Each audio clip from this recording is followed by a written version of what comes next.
দুই হাত বহরের কাপড় দিয়ে গোল জামা কাটিং মাপসহ A to Z সবটা আজকে শেয়ার করব। আসসালামু আলাইকুম, কেমন আছেন সবাই? আশা করি সবাই ভালো আছেন। আল্লাহর রহমতে আমিও ভালো আছি। জামাটা যেহেতু দুই হাত বহরের, তাই লম্বার মাপ পুরাটাই নিয়ে নিছি আমি। আর এসে জামাটার সিনা 14, আমি 7.5 নেব। আফুটা খুব ভালো, ওই স্বাস্থ্যের জন্য আমি সব কিছু একটু বাড়িয়ে বাড়িয়ে নিব। আর বগলও 7.5, বডি 42 আর কোমর হচ্ছে আপনার 40। তো কীভাবে কাটবেন দেখেন। আর এই সাইড পাড়ার জন্য লাম্বাটা নিচ্ছি আমি 14 ইঞ্চি।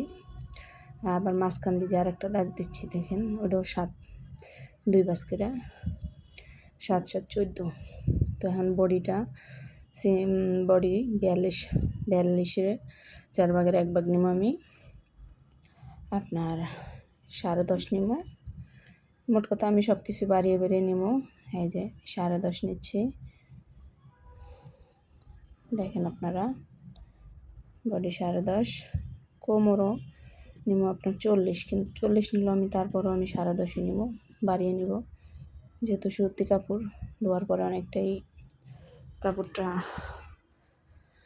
কমে যায়। তো দেখেন আমি একদম গোল শেপ দিয়ে দিচ্ছি, দিয়ে আমি এখন কাটিং করে ফেলবো। পুরা আমার কিন্তু এই ড্রেস, তারপর সেলাই, এগুলো নিয়ে আমার অনেক স্বপ্ন। জানি না আল্লাহ কতটুকু আমার স্বপ্নটা পূরণ করবে। আর আমার আপুরা যদি আমার পাশে থাকে তাহলে তো অবশ্যই আমি পূরণ করতে পারবো। আমি কিন্তু এখন কেটে নিচ্ছি। এগুলো কিন্তু আমার একজন কাস্টমারেরই,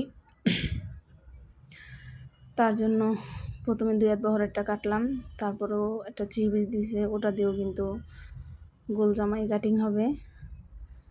আমি এইটার মাপ দিয়েই ওইটাও কেটে ফেলবো, তাহলে আমার কোনো সমস্যা হবে না। আর আলাদা করে আর মাপ নেওয়া লাগতেছে না।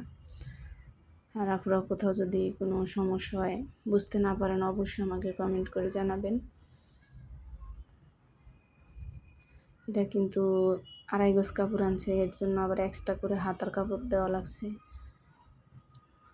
যে আমি হাতার কাপড়টাও আবার এই লাম্বার মাপটা নিয়ে 18 ইঞ্চি নিছি লাম্বা, কেটে এটা সাইড দিয়ে কিন্তু বগল আবার জোড়া লাগবে। দেখেন আমি কীভাবে জোড়া কাপড়টা 4 বাস করে নিছি।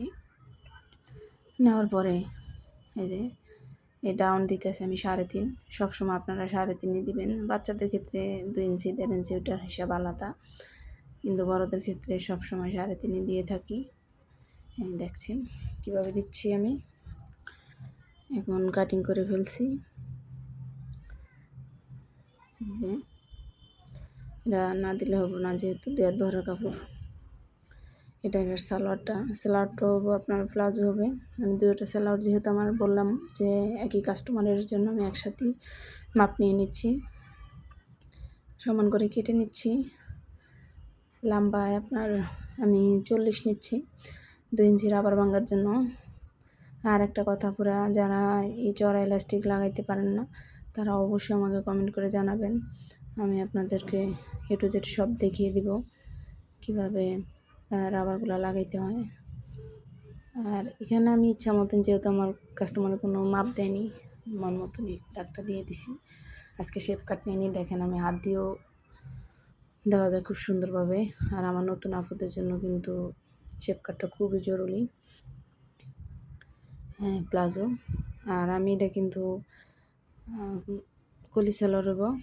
এই যে আমি এখান দিয়ে হাইটা নিছি আপনার 18 ইঞ্চি, যেহেতু আমার কাস্টমার মানে অনেকটাই লম্বা। আর এই কাপড়গুলো তো ধোয়ার পরে অনেকটাই মানে কমে জায়গায়, এর জন্য আমি একটু সবসময় একটু বাড়িয়ে বাড়িয়ে নিই। দেখেন এটা কিন্তু একটা 3 পিস ছিল, তো এটার কাপড় দিয়েও কিন্তু আমি গোল জামাই কাটিং করব। হাতার কাপড়টা আলাদা করে নিচ্ছি, যে সাদা দাগ বরাবর কেটে নিচ্ছি আমি। এই যে এগুলো কাপড়গুলো কিন্তু অনেকটাই ছোটো বড়ো থাকে, মাপ মতো হয় না। খুব ভালো করে ভাঁজ করে নিয়ে আমি আগের কাপড়টা এটার উপরে রেখে খুব সুন্দর করে আমি দিচ্ছি।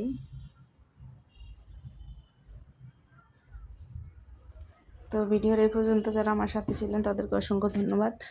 আর ভালো লাগলে আমার ভিডিওটি একটা লাইক করে দিবেন, কমেন্ট করে জানাবেন।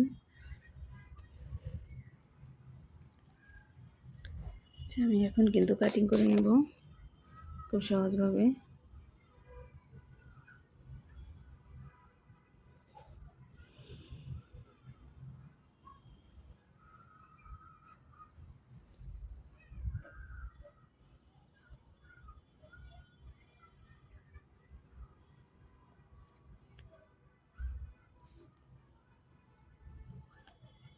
দেখেন আমার কিন্তু কাটিং করা হয়ে গেছে।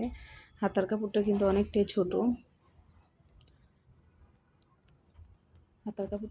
ছোট, তাই আমি অফ ক্যামেরা ওটা পরে করে নেব। সবাই ভালো থাকবেন।